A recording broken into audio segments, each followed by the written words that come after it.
Salutations, listeners. Steve Valles Vallejo. Baller Magulis. Nano.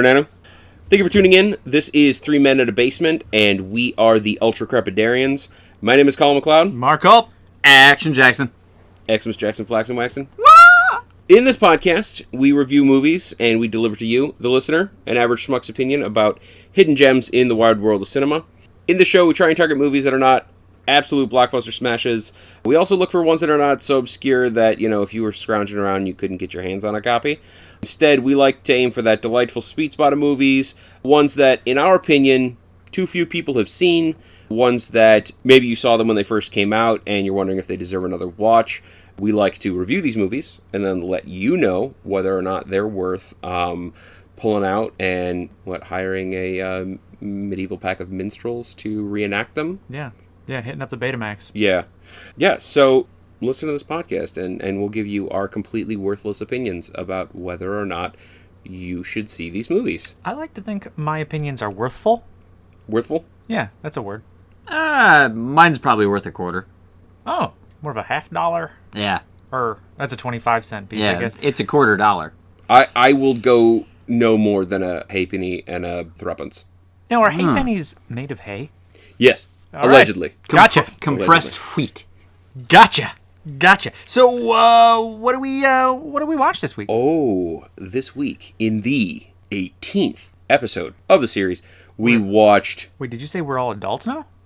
I will not confirm or deny if we are now legal. I'm a big kid now. Wow, that bothered me. As it should. That is gonna haunt my dreams. You're welcome. I'm calling back to Jane Lynch in 40-Year-Old Virgin, where she's like, oh God. What'd she say? I'm very gentle, but I will haunt your dreams. So we're 18 now. We're episode 18, and we reviewed the movie Fools Rush In. And boy, do they. They do. Mm-hmm. I believe they do. Not quite wise. That's what wise men say. Which wise men are you talking to? Balthazar. Yeah. Oh, I know that guy. Yeah.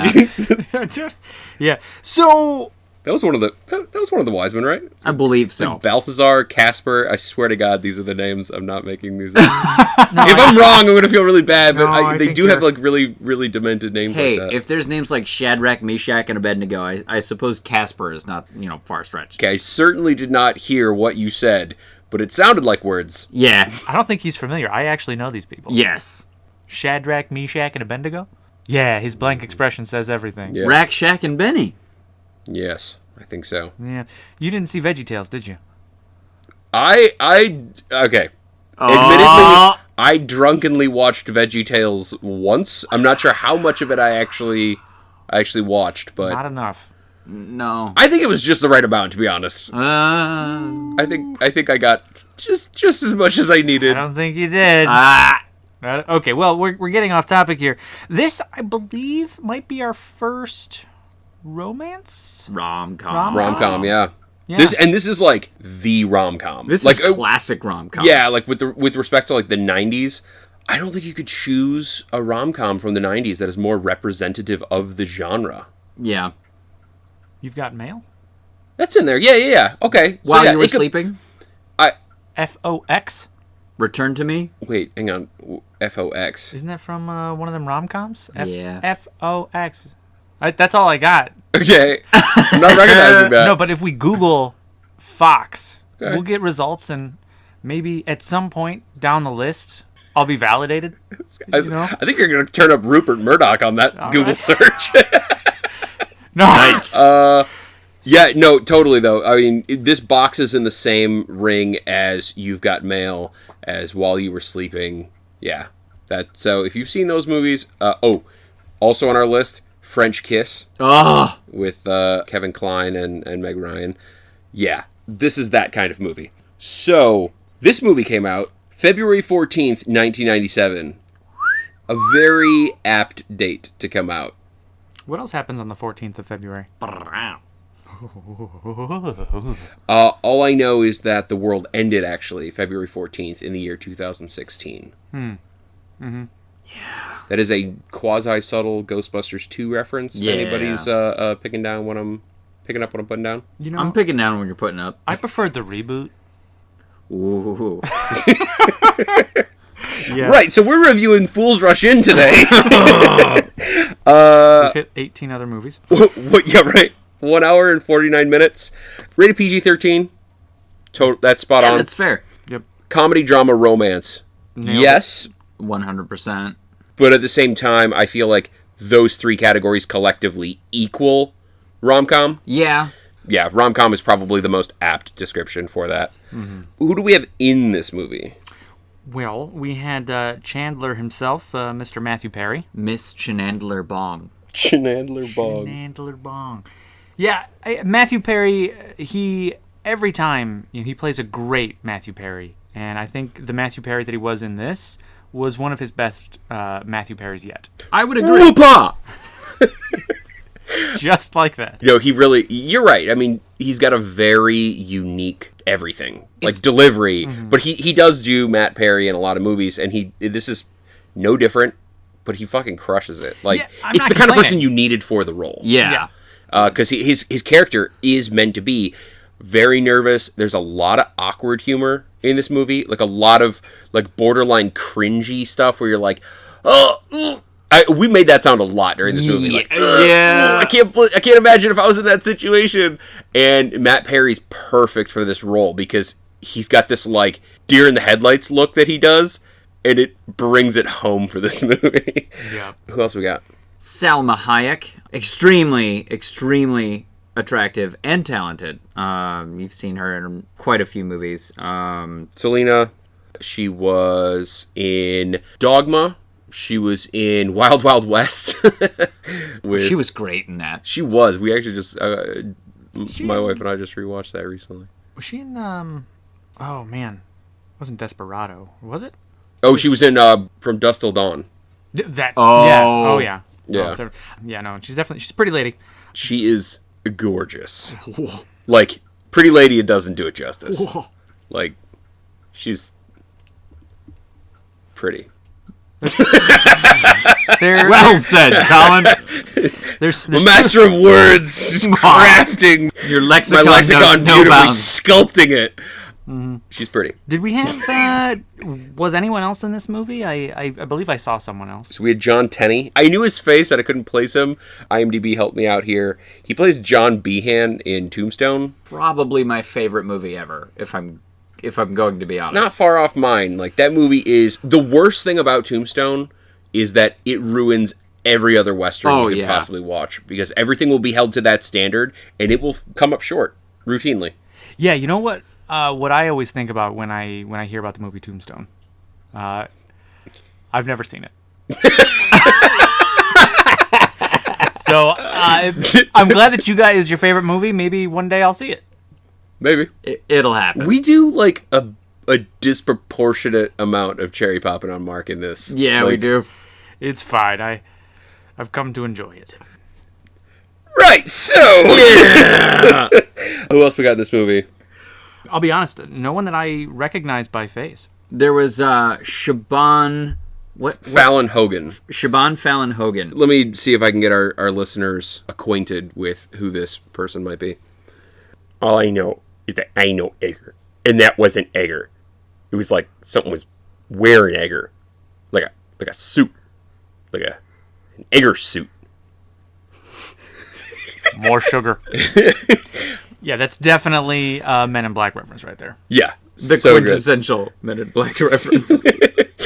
She is so good. In this movie and in Men in Black, she also played a very subtle and delightful character in Forrest Gump, Dorothy Harris. Mama said I'm not supposed to take rides with strangers. There's a bus at school. Well, I'm Forrest Gump. Dorothy Harris. Well, I guess we ain't strangers no more. I guess we ain't. So good.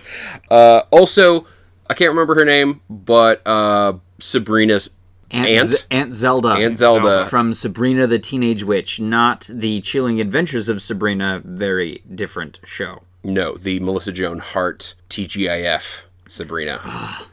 Her aunt is in this. And I think that's pretty much it. Yeah. In terms of... There were a couple other, you might have seen them, but probably not. Okay, so IMDb's description of this movie. After a one-night stand with Alex, Isabel realizes that she is pregnant and they decide to get married. However, along with the marriage comes compromise of one's own cultural traditions.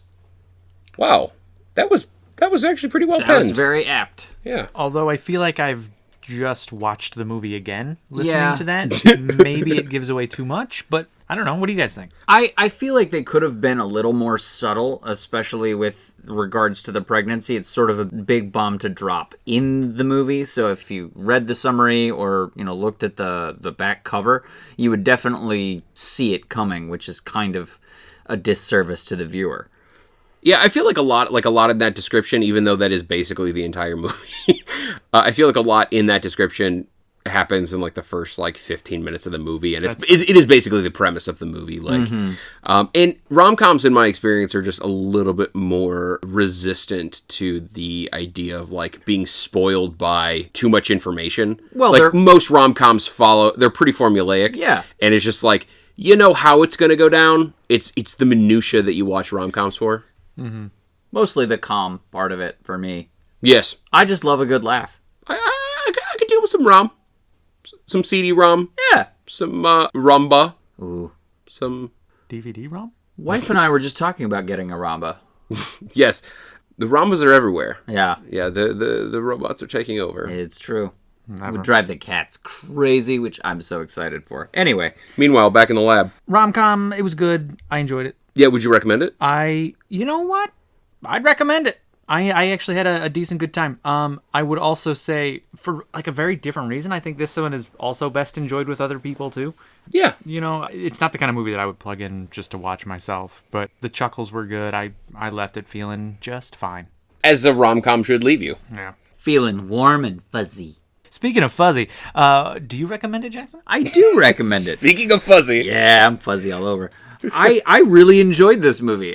Like Mark said, I would definitely watch it with friends or family. I feel like my wife would definitely get a kick out of this movie. Ain't that a kick in the head? It really is. And I just really enjoy Matthew Perry in general. Every time he shows up, it's sort of haven't seen him in a while. Wonder what he's doing now. But, of course, this is from the 90s, so he was... Doing this. Yeah. And Friends. And Friends. He was in the middle of Friends. He was doing his Friends. Whoa! Easy there. Hey, we all saw the show. We don't know if that's what was going on. Well... He was doing one friend. Yeah. Monica. Hopefully just the one. It was Monica. Yeah. We are in the 90s. This was 97. That's a very Just trying to get apt joke. Thank you. Very timely joke for you. Well, I thought it was really funny. I'm actually really pleased to hear you say that you liked it, Mark, because one of the things for me with this film is I have a particular nostalgic attachment to this film, and I feel like nostalgia... I love watching movies for nostalgic reasons, but I feel like nostalgia can really cloud your judgment about whether a movie is objectively good or not. So I always like watching it with people who haven't seen it as a sort of check on whether or not I'm enjoying this because of my rose-colored glasses or if I'm enjoying this because it's really as good as I think it is. And I feel like this movie, I felt like I had it sized up, but I needed that check, and Mark provided it. So I can confidently say... This movie done good. Yeah, I don't know. I was the only one who hadn't seen this before tonight. Yeah, but you had only seen it once, correct? Yeah, I saw it probably 10 years ago, and I enjoyed it then. But, fast forward 10 years, you forget a lot of the fun minutia of a good rom-com.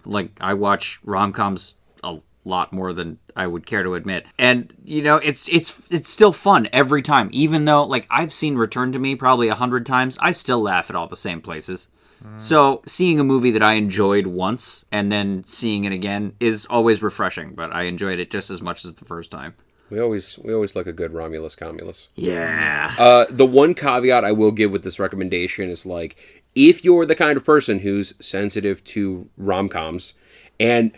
I feel like it's kind of the inverse almost of a lot of our recommendations. I feel like a lot of our recommendations are if you're like me, if you're a mid-20-somethings person from the Midwest, you probably will like this movie. I feel like this is the opposite of that, where it's if you're a mid-20-somethings dude from the Midwest, you're probably the least likely candidate to enjoy this movie, but I would still encourage you to go and see it because you might like it. And everybody else who doesn't fit that description, you're probably going to love it.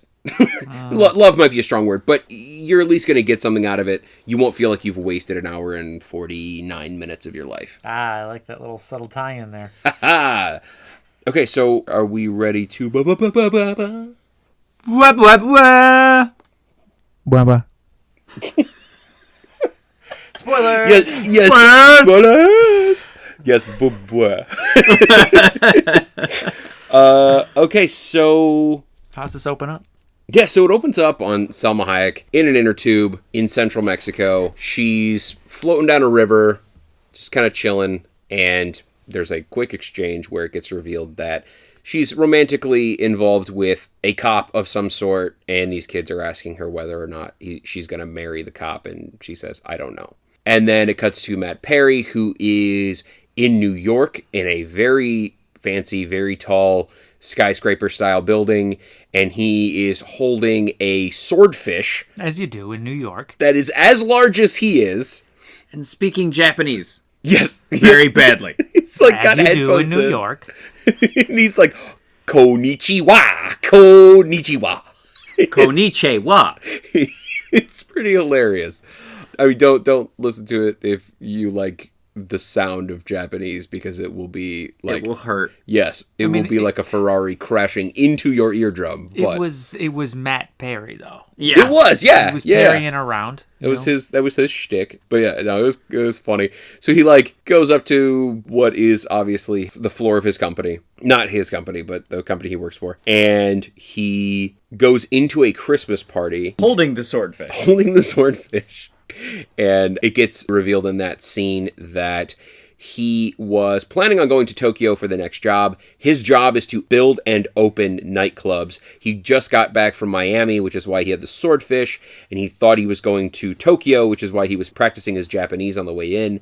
And instead, a different person is getting the Tokyo account, and he is actually being sent to open a club in Las Vegas. So he goes to Las Vegas, and he's pretty much a workaholic. I mean, the guy is all day, every day. That's what he's doing. He's busting his ass to get this club open. Yeah, there's this woman who is close friends with the family. I think that's said a couple times. And he's dodging her. You know, you don't know if there's like maybe some weird past going on, but like he's not interested in striking up a relationship really with anyone. He's all about his work. Dude, and she's like unsettling. Yeah. Can we talk about her for a second? Oh my god. Yeah, she's very persistent and not in a good way.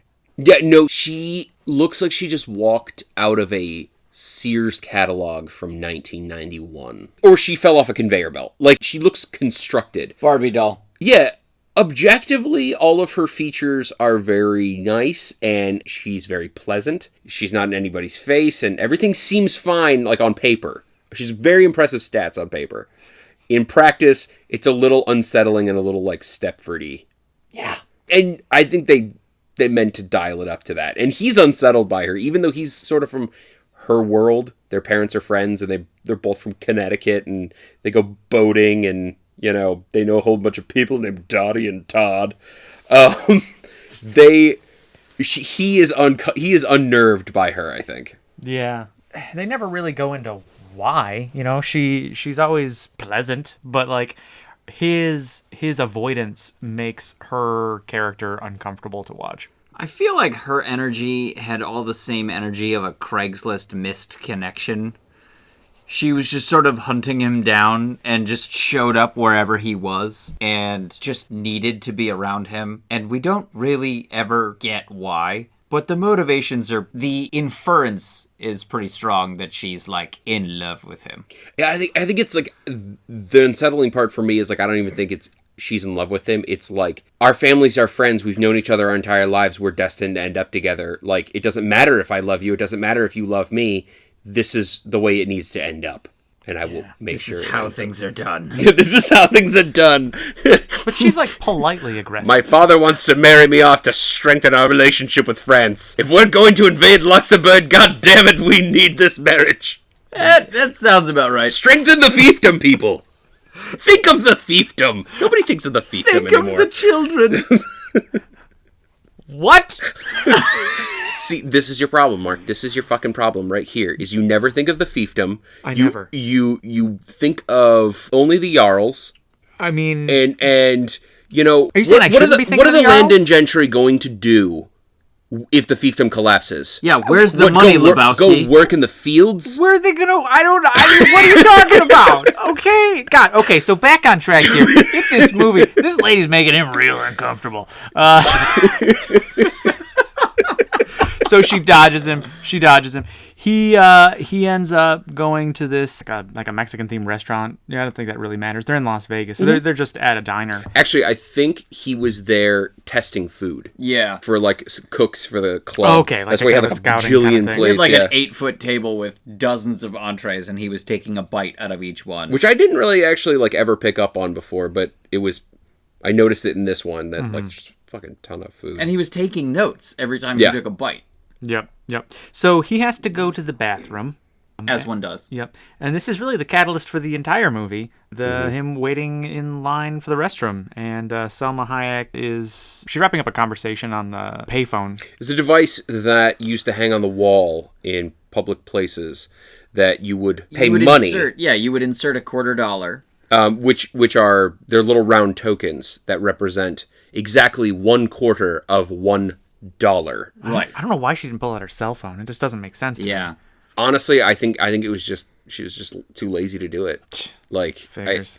Your phone's got to be hanging on the wall, all convenient. These kids with their modern conveniences is unacceptable. I have to lug around my cell phone every day. It's backbreaking work, but I do it because I believe in tradition. Yeah. It's probably a phone and a case, Oh, yeah. Yeah, absolutely. Ridiculous. So anyway, she throws out some not so subtle exposition that she is not planning on marrying this guy. And during the course of that conversation, she's like role playing with her best friend how she's gonna let the guy off. But Matthew Perry happens to be the first one in line and the closest to the payphone. And they strike up a conversation. Really, one thing leads to another. They end up drunk, hungover, waking up in the morning together. Knocking boots. Yeah. Naked. Yeah, there's really no foreplay, really. Like, it just goes from their conversation at the payphone to her car is parked crooked in his driveway, and very they're waking urgently. up. Yeah, perhaps someone should have called an Uber. Yeah. Should have used that phone. Also, sidetrack here. Why do we say call an Uber? You don't call Uber. You don't. I'm gonna push an Uber. I'm gonna tap that Uber. I'm gonna tap an Uber. I feel like tapping an Uber is a euphemism for exactly what just happened in this scene. Yeah. Like you may be right. Like, I won't tap an Uber. I went out, got a little tipsy. I tapped an Uber. Met some people, tapped an Uber, regretted it, shot a penicillin, yada yada. Went to McDonald's. Now I'm fine. Yeah. Well, McDonald's. Mickey D's.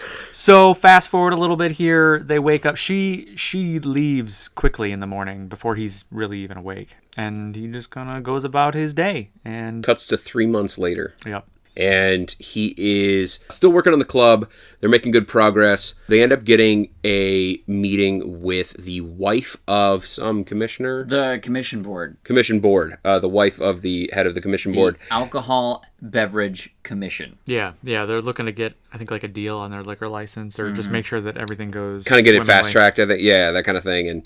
And so they're, for lack of a better term, schmoozing this woman. This is the woman played by Aunt Zelda. And schmoozing and boozing. Yes, like to the point where like there are some not so subtle indications that there may be a quid pro quo style exchange of sexual favors for her in exchange for a good word for the board. Basically, in exchange for a liquor license, he was going to tap an Uber. Yes. Yeah. And that's it. That is an Uber. Yeah. Like. Definitely, I don't think he was particularly interested in. Well, no, there was definitely a power dynamic going on where she was in control of what was going on, and he was kind of uncomfortable with the direction that it was going. But his partner was like, "You need to do what you need to do. We need to get this." She was an older woman. Older's maybe the wrong word, but she was, maybe older than him. 10, 20 years there. So is that what tapping an Uber means, where it's like, technically your Uber driver's like, get in or you're walking home. It's a ride on demand. Yeah. Whoa. That's it. So she was tapping an Uber. Right. Okay. Right, so this is just going to be a thing now, and we're going to say this all the time. Yeah, I should have called that Uber. Tapping an Uber. So they're in the middle of the schmooze and booze, and ding dong, someone's at the door. It's Salma Hayek. Surprise, I'm pregnant. Basically, she just whips it out on him. No pun intended. Like, she just was like, yeah, also, by the way, I'm pregnant, blah, blah, blah. So he obviously doesn't react super well. On top of being in the middle of this kind of high-profile meeting, he gets blindsided by this woman he hasn't seen in 3 months, wanted to actually, like, contact her, have a relation, follow up, but she left without leaving her number and just in the middle of the night. She was knocked up at the door. Yes. I think that was an NWA song. Yeah, I think it was a collab with Paul McCartney, though. Yes, it was definitely like 50-50 NWA and Wings. Yeah. Love, take me down to the streets. And on the run. Yeah, so she leaves in not so great of a state because he didn't react kind of in the way that she was hoping. He chases her down. They end up in the situation where he says something to the effect of, like, what can I do? And she said, you can come meet my family. Basically, what we're going to do is I'm going to introduce you to the family, and after this, I'm going to make something up that we broke up or whatever it happened to be. But I just want them to be able to put a face to the child's father when they're asking later on, oh, who is the child's father? Oh, remember, I brought him around that one time. So he's like, okay, name the time and place. I'll be there. And she's like, good, because my family's actually having a party right now, and we're headed over there. And he's like, oh, blah, blah, blah, blah. Yeah, he completely drops any plans he had and goes right out. Which is like his bold move. Yeah, and his plans were to go to dinner with this woman who is in control of their fate. And he was just like, all right, fuck it. Let's go have dinner with your family. I don't like, think... it's hard to lay down when somebody's trying to tap your Uber. Yeah. Sometimes you just gotta lay down and take it, though. Mark is really, like, thinking deeply about this. Don't think too deep. It might hurt.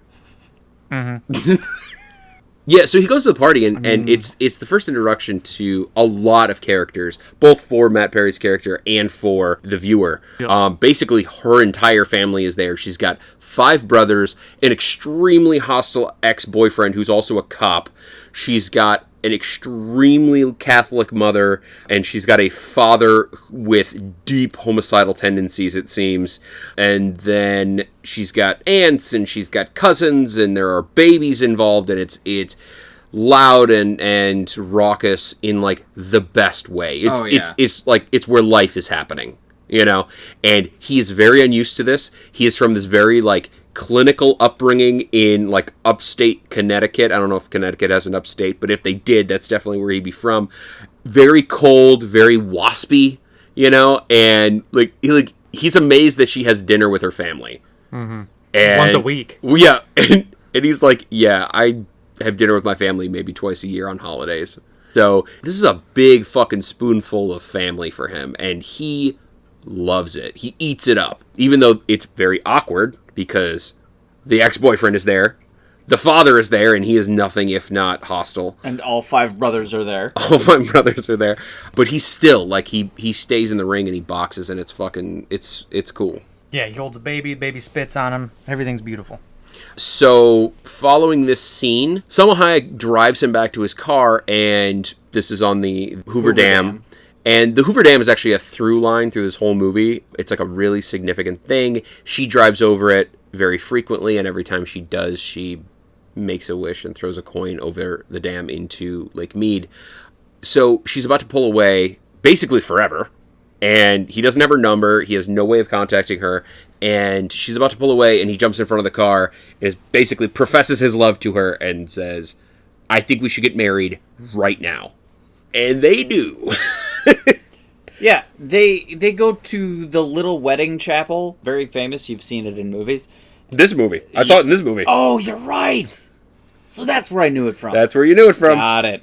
It all makes sense now. It's all coming together. And she is walked down the aisle by none other than an Elvis impersonator. The real Elvis impersonator. Oh, yes. The one. The only. And he plants a very firm peck right on her face place, and he, gets shoved off pretty quickly. They get married in Vegas in front of Elvis, and they go back to the honeymoon suite at... The Caesars? The Caesars, yeah. And it's this... Because that's where she worked, right? Yeah. It's this gorgeous, absolutely stunning suite with a balcony and a view, and it's fantastic. And he wakes up the next morning, and she's gone. So he sort of has this not again moment, and he gets up and sees her standing out on the balcony, and just kind of like this sigh of relief, like, oh, thank God. Cut to the next morning. He is positively floating into work. It gets revealed that he got married, and the woman he is marrying is 3 months pregnant with his baby. And his friend is rightfully taken aback and immediately skeptical about the likelihood of this panning out in his favor. And they're sort of discussing this while she is calling, and it is urgent, but he's in the middle of work, so he's trying to put it off. And you hear this honking, and the camera pans over to a Ford F-150 going about 40 miles an hour directly at them, ramps over some construction equipment, and lands in a pool of unsettled concrete. And her father gets out of the car with a baseball bat, threatens his life, and derides him for stealing his only daughter. It's fucking... Yeah, it's brutal. It's brutal. It's scary. Yeah, and he ends up like throwing the baseball bat on the floor, or on the ground, as if to say you're not even worth it. Like he gets all up in his face and then promptly just leaves. Like, I feel like it's not just like you're not worth it. It's like he just looks so defeated. Yeah. Like, there's a part of him that realizes that his daughter is half of this equation, and like she did this of her own free will. And he just hates that he's in a situation that there's nothing he can do. Yeah. And to do that, to bash this dude's head in, would only drive his only daughter further away. It's actually kind of an emotional scene. Yeah. Yep. What happens next? I would say the next is basically a montage of early married life. She paints his house. Yeah, she moves in with him. She paints the house, gives it a much more homey feel. Distinctly, she Mexican. definitely, she brings her culture into the house. Like, the first time we see his house, it's very, it's white walls, kind of very just bare. I think he opens his fridge once and there's just nothing in it. But once she moves in and she turns it into a home. Yeah, that's exactly what she does. Very much. Yeah.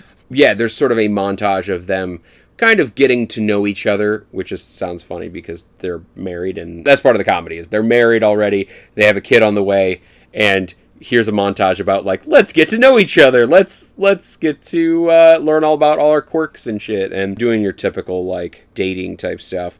There's a very funny scene interspersed there where he goes out shooting in the desert with her 5 brothers and ex-boyfriend, who are all armed with shotguns. And in this scene, he is talking, not paying attention, and walking, and he walks into a den of snakes. Rattlesnakes, and they're everywhere. And all of the dudes, it was more than just the 6 guys. There were more than that. I don't know who else was supposed to be in this crew, but they all run up with fucking shotguns. And it's 10 seconds of them racking shotguns, and you just hear the action. His head is just bouncing around as all these guns are cocking, and they open fire and blow up all the snakes, but he rightfully freaks out and runs into a pile of cactus, and then cuts to him coming back into the house being basically carried by all of these 5 guys, and just piss drunk on tequila and covered Sonic style in fucking spines. I mean, this dude is got so many fucking cactus spines in him. He's a pincushion, basically. Yeah. It's hilarious. He's so drunk, too, and, just so out of it. We gave him the tequila for the pain. Yeah.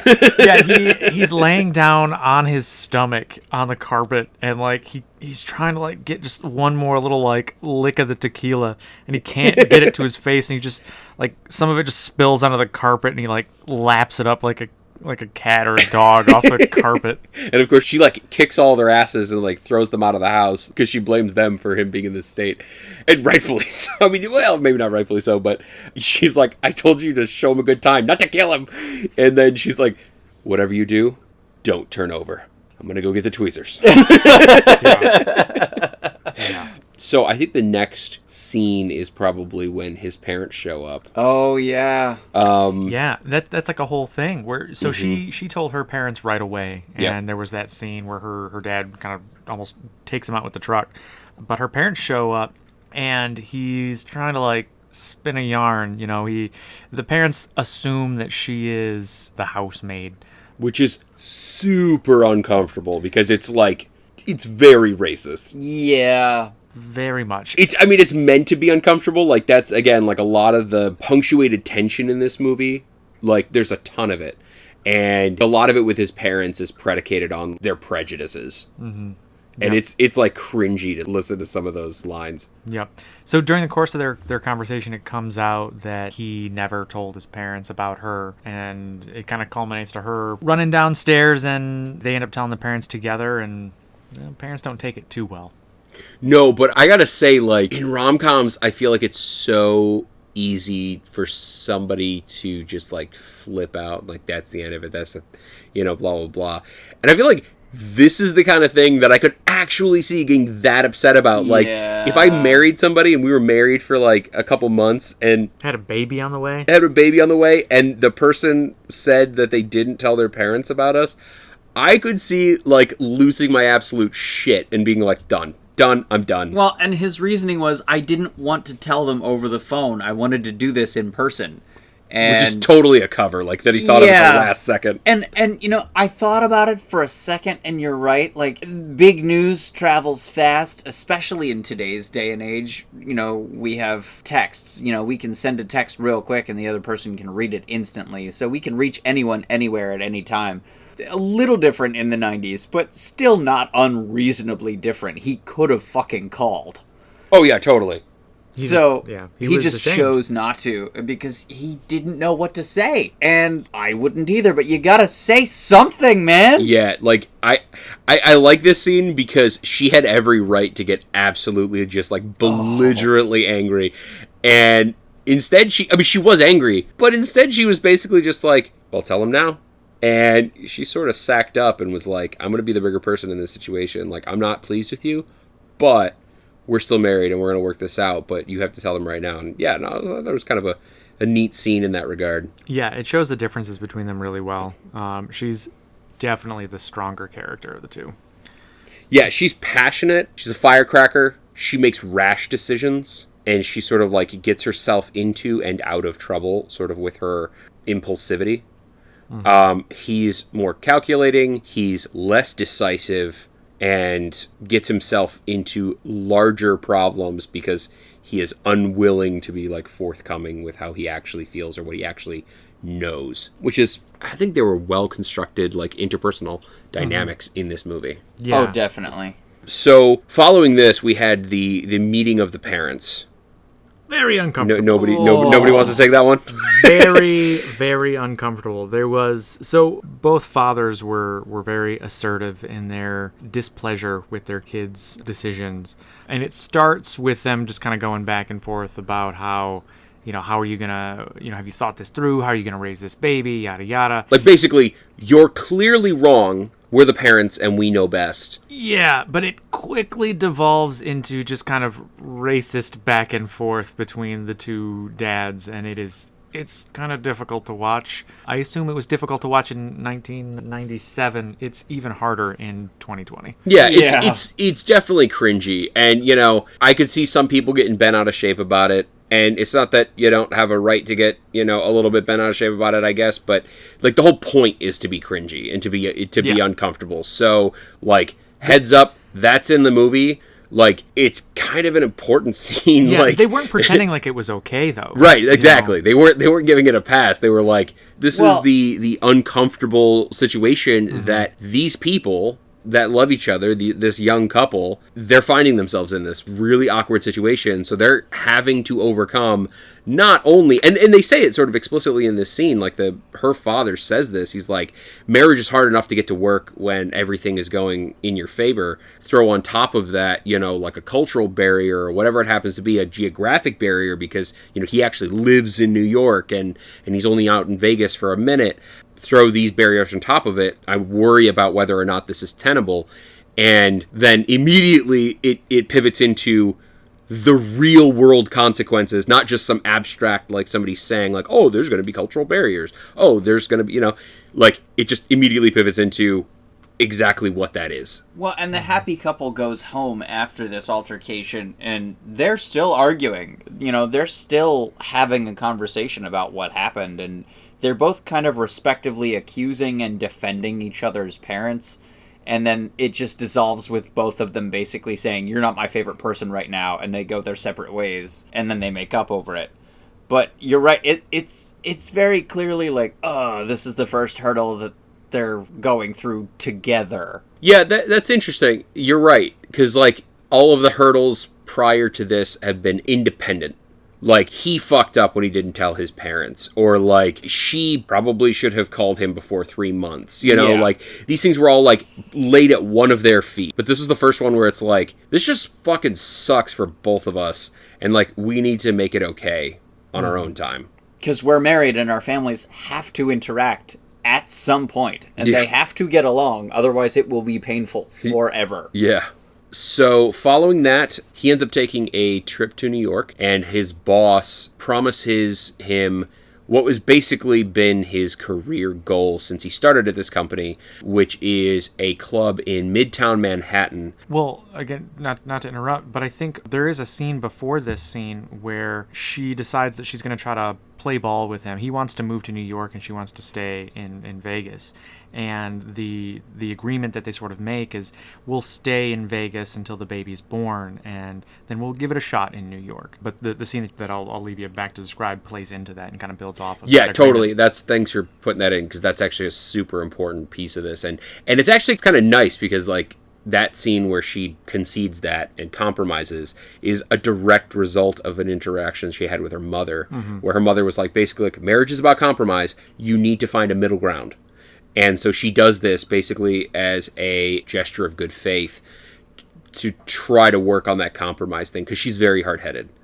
So he ends up going to New York, has an interaction with his boss where his boss offers him the development and opening of a club in Midtown Manhattan, which is basically what he's been working towards for his entire career. The problem is his boss wants him to open the club in 3 weeks in Las Vegas and then immediately come start development on the club in New York. So he thought it's like July. Yeah, July 1st is when he was due in Manhattan. Yeah, so it's like July. The baby's due in October. So he was supposed to be in Las Vegas until October, and then now he's basically going to be in New York in like 3 weeks. So he both has to knuckle down in order to get this club done, but also it makes him a little bit distant, and he doesn't know exactly how to tell her that the situation has changed, which is a pretty big misstep. Yeah, and so he just doesn't tell her for, I mean, it doesn't really go into like how long, but you kind of get the idea that it's been days. It might have even been weeks since he found out. I think it was 3 weeks, because he said in the meeting in New York, I can get the club open in 3 weeks. And so he goes back and he immediately knuckles down and starts working. And then the big reveal is at the opening of the club, like 3 weeks later, after a montage of sort of distance and late nights and early mornings and a lot of time away. Yeah. Yeah, when he's introducing his wife to his boss, the boss just kind of congratulates them and says, oh, it looks like, this time next week we'll be in New York, or something to that effect. Yeah, this time next week you'll both be New Yorkers. Yeah. Truly saying it in like a congratulatory way, because he has no reason to believe that he wouldn't be honest with his wife. Yeah. It's again, it's awkward and cringy, and it's like, but so she runs out of the club, understandably. Yeah. And she takes off, and the next time they interact is like a day or two later because she didn't come home, and he had gotten a call that she's in the hospital, so he goes to see her in the hospital, and she tells him that she lost the baby and like, I don't want to see you anymore. Get the fuck out of my life. And so he leaves. He goes to New York.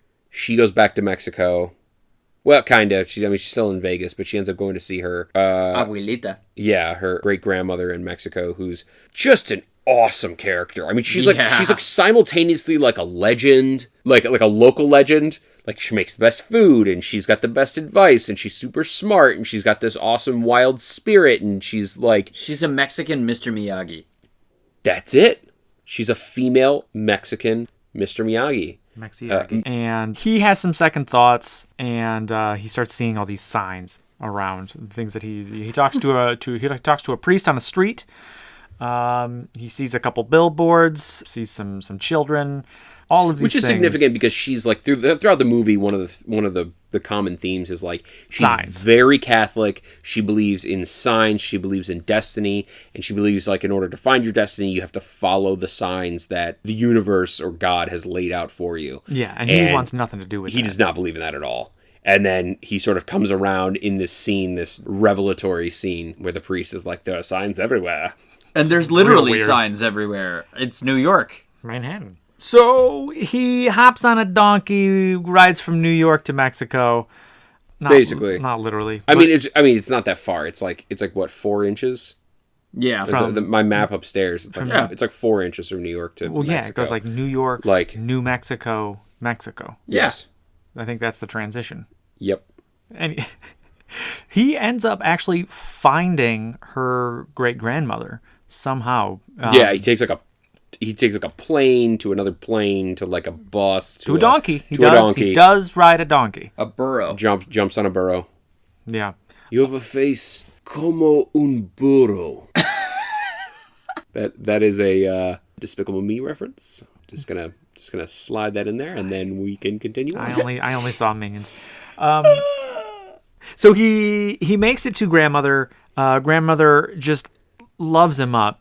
You know, like just embraces him. It's really warm. Sweetest. So nice. You know, I think she kisses him on the cheek, and she imparts some wisdom in Spanish that he doesn't understand at all. Like, she just straight up tells him, yeah, she went back to Vegas to have the baby, and he's just has no idea what she said. But he ends up leaving the small village, and he has a conversation with her roommate and finds out that she's driving. He happens to be flying, so he's going to make it there before she does. And kind of come full circle, he ends up waiting for her at the Hoover Dam. Yeah, which again, the dam is very special in this movie. That's like her favorite place in the world. Pretty damn spectacular, if you ask me. It is. It's a damn shame. It's... Break the dam. Release the river. I just go fucking full Treebeard on you there. They come with fire. They come with axes. Gnawing, biting, cutting, hacking, burning. Varum. Buddha room, little hawk. So he waits at the border of Arizona and Nevada. So Arizona. Arizona, which also could be in Middle Earth. It's true. It's the middle. Yeah, so he waits for her, and she shows up, and he basically jumps out in front of the car, professes his love to her. Again. Basically says, I loved you. It wasn't the baby that brought us together. I love you, blah, blah, blah. And then in the middle of his, it's important, like, he still thinks that she isn't pregnant anymore. Yeah, that's what I'm saying. In the middle of him, like, professing this and saying, like, I love you, blah, blah, blah, he's like, what's wrong with your belly? You're still pregnant. And she goes into labor, and she has the baby right there on the dam. In Arizona. That's a damn baby. One damn baby. Damn baby. She went into some damn labor. Had a damn baby. Damn. Hoover. Welcome to the dam. It's not a Hoover. Not a Hoover. This is the damn tour. I'll be your damn guide. It's from here to there. Yeah, and then, so they have the baby. They reconcile. They get back together. They actually inadvertently get divorced because they did not contest the divorce that was filed during this sort of 3-month downtime, and they end up getting remarried at the very end in a special canyon. Would you say it's grand? I would. I'd give it like a 6 out of 10. That's not that grand. It's like I'll check it out. It's a big old hole. You can store stuff there. A lot of stuff. A lot of stuff. Yeah. Rivers. So they get Tap an married. Uber there. Everybody's happy. Credits? Yeah, that's a hot sticky Uber, but yeah, maybe. Yeah, Would you tap that Uber? You might have to. I would. If you got them all the way to the Grand Canyon, you might as well tap that Grand Canyon. What the hell are you talking about? Then credits roll, really. I think that's Yeah, it. basically. They get married. Everybody's happy. Dude, I just can't get over how fucking hard Matt Perry killed it in this movie. He's so funny. Yeah. And Salma Hayek, like, I just thought she was so convincing. I really felt like this movie, she has a tendency to play amazing characters that don't have a ton of, like, Depth. Yeah, it's not her, it's the character. Like, you know, she plays a lot of funny, creative, but one-dimensional type characters. It's just like in Wild Wild West. You know, she played the shit out of that character, but that character was about an inch deep. Right, exactly. Yeah. And, you know, I have no reason to believe this, but I feel like Salma Hayek is probably a really nice person in real life, because when I see actors and actresses get put in other people's projects, seemingly just because they want to work with those people, like in Dogma. Oh. Like, I'm sure Kevin Smith wrote that part specifically for Salma Hayek because he wanted to work with her. Like, that kind of shit, it probably means you're a really cool person in real life. But those roles tend to be very one-dimensional because they're sort of like glommed on to an existing narrative. Whereas this movie, where this role, it was a main role, it was very deep, and she was so convincing in it. She had such range. She emoted very well, not to sound like pretentious, but like, for lack of a better term, like, her character was so emotional and you really picked up on it. Like, it really, it was thick. Yeah. It was nice too. Like at the beginning of the movie, they played up her looks. You know, she's Salma Hayek. She's a very pretty lady. She is gorgeous. Yeah. Salma Hottie. And the outfits that she was wearing in the beginning of the movie definitely like accentuated that. But I was happy that they kind of dropped that pretty quickly, and it became more about her character and what she was going through, and less about what she looks like.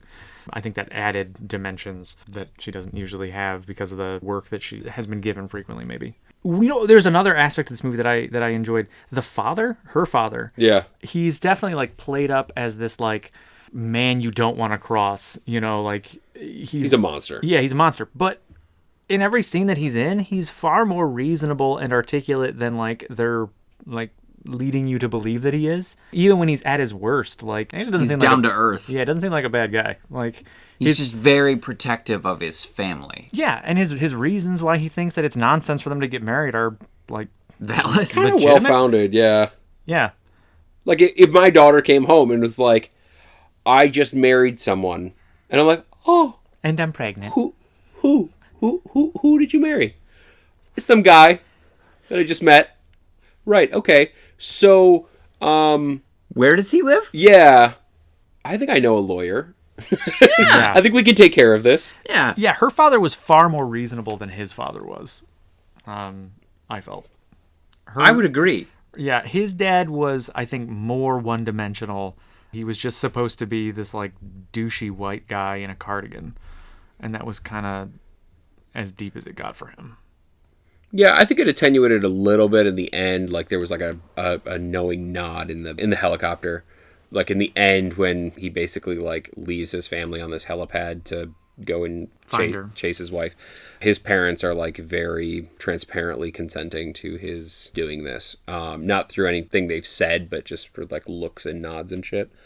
But yeah, no, I think her dad was a little bit more fleshed out of a character. The soundtrack of this movie was awesome. Oh, it's It fantastic. was so good. Mm-hmm. In typical rom-com fashion, like, I think that, like, one of the hallmarks of a good rom-com are just some, like, great feel-good beats. Yeah, and I feel like that's true in reverse. Like, the hallmark of a bad rom-com is that it will be, like, explicitly missing that, and you don't know why you don't like it but I feel like that's an element of why bad rom-coms, what makes them them. Is like they're just not getting the vibe, and like music's a great way to just like lay down vibe, and this movie fucking killed it with that. Yeah, I don't know if there was I mean, I'm sure there was a score, but there was, and it was pretty good. But it was like it did what a score is supposed to do. Yeah, it was invisible to me for this watch through. The thing I did like about the score was, particularly early on in the movie, the music when we were in New York was very upbeat, very jazzy, very, Frank Sinatra, Bobby Darin, and a lot of, just that typical, like, Rat Pack sort of style. And then we cut to New Mexico? Nevada, where she is at, and it's this very melodic, very soft. It's just very clear that it's a different environment. And then obviously when we're in Vegas, they're playing, Ain't That a Kick in the Head, and, all these classics from the 30s and 40s, which are just synonymous with Vegas. So the music definitely played a pivotal role in the feel of the scenes, particularly the somber scenes. It was very emotional, very almost operatic. I like to pay attention to the score, and I get a lot out of it if the score matches the feel. If it feels out of place, then I feel out of place, and I'm immediately pulled out of the movie, the immersion of it. So I really enjoyed that they put it all together very well. And nobody likes having to pull out. No. When I'm tapping an Uber... The movie is... Come on! It's par for the course. You know what? That's fair. That's fair. There was one thing that I noticed, and it kind of goes into, I think, a little bit with the soundtrack that you were just talking about, the contrast between the settings. In the beginning, we're in New York. When it switches over to Las Vegas, like, the whole color palette changes. And it was something that, like, I just noticed. The sky was like a warm blue, like you could... Just like with the music, like you were talking about, I felt like the visuals just really indicated it in a way that it was very intangible in that sense. Yeah, I don't know. As far as like the line items for stuff we liked, I feel like the hallmark of a lot of good rom-coms is just your elements need to be not noticeable. Yeah. Like you shouldn't be going into it with the idea that like you're writing this rom-com to like have the best dialogue in the world or like the best directing or the most creative anything. Odds are, basically, if you can do all of those things and not have them be noticed, you've won. Yeah. It's a very low bar, but you can definitely fuck it up. But yeah, I feel like this movie nailed it in that. The elements that are rom-com specific stand out in a good way. Mm-hmm. Mm-hmm. Is there anything we didn't like? I didn't... Okay. This is not a criticism of the movie in 1997. This is more just... Again, we've already danced around it, but like some of it feels a little bit dated. And again, I didn't like that aspect of it, but I don't hold it against the movie because again, it came out in 1997. The humor that they were using was very 90s, and there wasn't any malice or contempt to it. It was funny. Yeah, I feel like it hasn't changed though. Like I feel like the idea that it was like a different joke in 1997, I don't know if that's accurate. I feel like it's the same joke. It was meant to be just as cringy back then as it is now. It may seem even more cringy now, but ultimately, like... I feel like less people could get away with it now. Yeah, but I don't think the jokes would be in... Or some of the jokes would be as in your face as they were in this. Could be. I think that's part of, like, being a moviegoer. It's just, like... Yeah. Being, having a thick enough skin to be able to, watch these kind of things. Yeah, let it be said, though, I was never, like, offended or anything. I just felt, for me personally, some of the jokes were difficult. Yeah. They're cringy.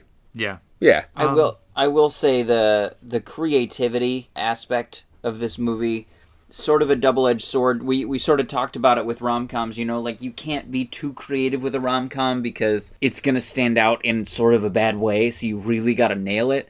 But as far as the creativity goes, even if I hadn't seen this movie, I feel like I could see what was coming next.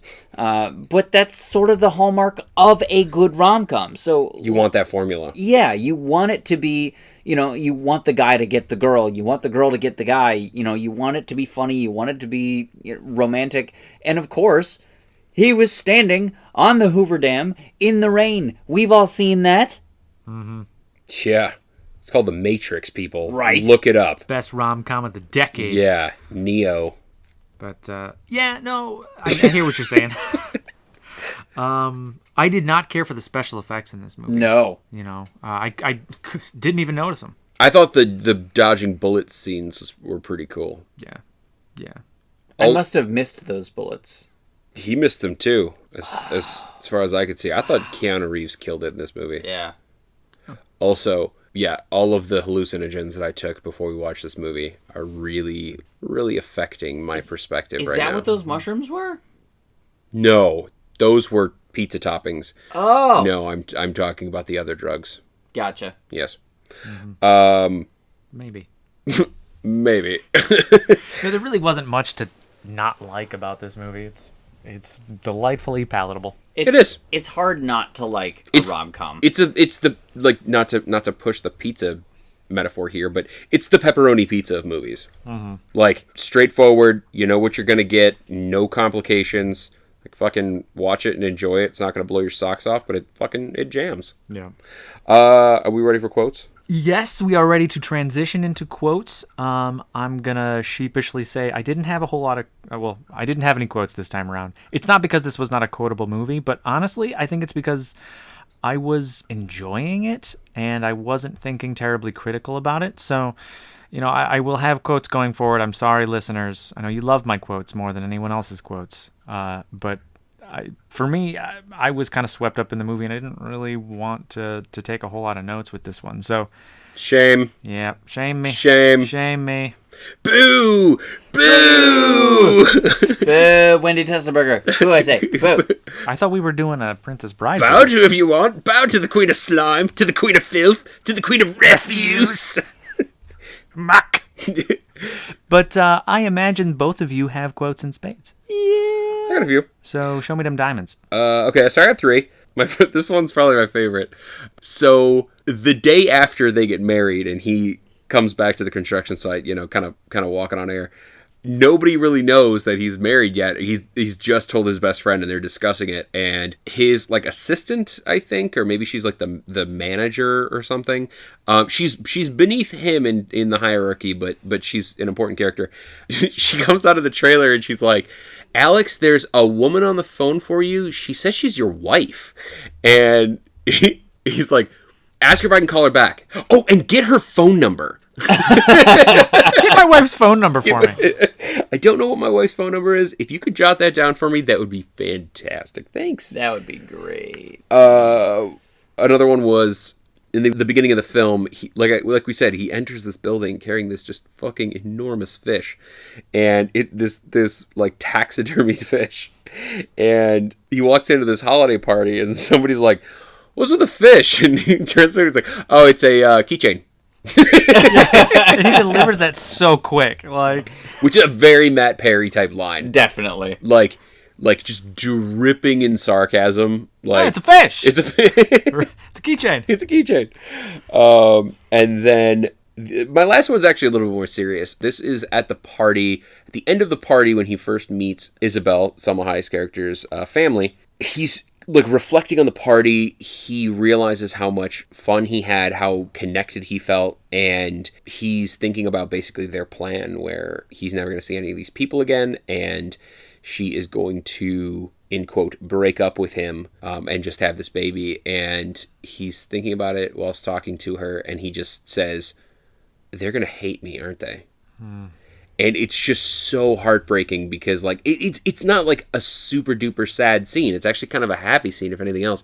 But it's like this sad happiness where he's realizing that these people who he's only spent one night with, but he already cares about and he already felt a connection to, are going to think about him for the rest of their lives as basically the scum that knocked up their daughter and left. and he's crushed by that notion, and rightfully so. I mean, you feel a genuine human connection like that, and you feel like those people are going to hate you because of something that you didn't actually do. It's just like this weird circumstance, and like due to the way that they would react to the truth, like you have to lie to them. Like that's tough. Well, and the line that she says in response to that is just as powerful. It shows how much she cares about him. He says, "They're gonna hate me, aren't they?" And she immediately says, "No, I won't let them." Yeah. And then she walks away and starts cleaning up after the dinner, and it's like she very clearly cares deeply for him, and she is not gonna throw her entire family at him. She's not going to put him through that. It's her sacrifice for him. Yeah, she's not going to throw him under the bus. Right. She's not going to throw him under the tranvia. Yeah, the tranvia. I had 3 quotes as well. My first quote, after he walks into the holiday party carrying the ginormous fish, his buddy finds him and he's talking about what's going on, and he says, "Hey, Charlie got Tokyo." And he was like, "No, I got Tokyo." And he's like, "Listen, we can't talk about this here." And they walk down the hall, and he says, "Charlie got Tokyo, and you're going to end up with Las Vegas." And he's like, "No, I don't think so." And he's like, "Here." And they walk into a broom closet, and he's talk like progressively pushing him into smaller rooms. Yeah. It's like, "No, this isn't private enough." So they walk into this broom closet and shut the door, and they're talking about their plan, and he's like, "Hey, if you nail this in Las Vegas, we could get Midtown." And all of a sudden they're both super excited, and they hug it out, and that's when the door opens, and it's their boss. Yeah. And he says, "We have conference rooms, right?" To which Alex, the main character, he says, "He just really needed a hug." And Jeff responds, "The holidays, they're just so hard." The boss opens the door, and his 2 employees are like in the broom closet in a firm embrace. Yeah, it's not just the boss either. Like you look behind the boss, and it's like the entire room is at like the Christmas party, peeking in at those 2 men holding each other. It is funny. In a broom closet. My second quote is right before they walk in to meet the family. Her littlest brother walks out, and they talk, and he introduces himself, and then the brother says, "Does Dad know about him?" She says, "No." "And I wasn't going to come tonight." Yeah. Implying that, Dad is going to roast him more than the tamales. I would have missed the show. Yeah. Yeah. And my last quote in following with Colin's pattern is a little less hilarious. When the dad shows up at the construction site and parks in the unsettled concrete, gets out, threatens his life with a bat, and he delivers this speech about, "You stole my only daughter," and at the end of it, right before he drops the bat, he says, "You are not a man. You are just a thief," and then drops the bat and gets in his truck and drives away. And it just leaves you with this, my stomach hurts. He's just so defeated at the end of that. Yeah. It's hard to watch. Yeah, like you almost get the idea that like Dad decided that he's not even worth beating down because he's just a pathetic excuse for a. He's not a man. He's just a thief. Yeah. He swept in, stole his daughter, and drove away. And there's just nothing he can do about it. Yep. Like he is helpless in this situation. Are we Laura Dern? Do we have anything else? Are we ready to rate this? Let's rate it. Okay. I think we're Laura Dern. I'm gonna rate this thing. Let's Laura do Dern it. with her Morton toe. That'll never die. There it is. Never die. Never die. Okay, I'll Goonies start it never off. say die. We should put the Goonies on the list. Truffle shuffle. Yes, because nobody has seen the Goonies. Nah. What's the Goonies? We should put a Star Wars in there. I will say no one's seen the Goonies recently. Yeah. Anyway, my rating, I'm going to go solid 8.94 Chihuahuas. Wow, that's high. That's a solid rating. That is. Wait. Did I say 8.94? Yeah. Yes. I'm sorry, I meant 7.94. Okay. I was thinking like we're close to 8 here. I didn't want to pass that threshold. Man, You want to crap that threshold? I didn't want to crap that threshold. No, 7.9. Do you think if we react again, he'll drop it to a 6.94? It's possible. It's, go ahead, let's play this up. No, 7.9. I meant 6. No, 7.94. Chihuahua. it's like the only dog you see in this movie. But the Chihuahua was also one of the signs that Alex sees when he's in New York to go back to. I believe it's pronounced Chihuahua. Chihuahua. The fuck is that? That's how you pronounce it. I believe it's. Chihuahua. Maybe, yeah, I was going to say maybe if Michael Jackson was trying to say Chihuahua, it would come out like that. Chihuahua. Chihuahua. Chihuahua. Chihuahua. Chihuahua. Chihuahua. Okay. Yeah, circling back. Jackson, what do we got? Rate this. So I am very similar. I was gonna give this a 7.8. Tranvías. 7.8? Did Yeah. you mean 6? No, 8.8. Always go the other direction. Wait, 8.8? Yeah. Oh, That's it? It's definitely a 9.8 now. Ah, peer pressure. No, but definitely a 7.8. Tranvías. Say that again? Tranvías. Tamazula. Tranvía. Tamazula. Tranvía. No, Great. the bus is over there. What the hell is a Trambia? It's that bus over there. Okay, so I'm going to give this movie 6.9 bottles of tequila. Oh. See, that surprises me because you went into this talking about how you felt nostalgic about this movie. Oh, I love this movie. But you said a 6.9? Yeah. Okay. All right. Yeah. He's more critical than we are. That's fair. No, I mean, I really jam with it. I mean, I feel like 6.9 is like a Oh, it's very solid. that's like a solid rating. But can we pressure you into going up or down? Yes, but I only move logarithmically. So I will go from a 6.9 to a 7.6 to an 8.1 to an 8.25 to an 8.31. 4? And you'll progressively be gaining less each time. Okay. That's math. I'm not going to tell you what my limit is, but The limit does not exist. yes, we need to call Bradley Cooper. Limitless. See, that's another Mean Girls reference, just so you know. So it was a 6.9? 6.9. What was the unit of measurement? Bottles of tequila. Hella. Uh, Chambea. All right, is that all we have? I believe that's it. That is all for the All Crap Review. Thank you for listening. If you have any other ideas for movie reviews, please email us at 3, that is the number 3, menandabasement@gmail.com.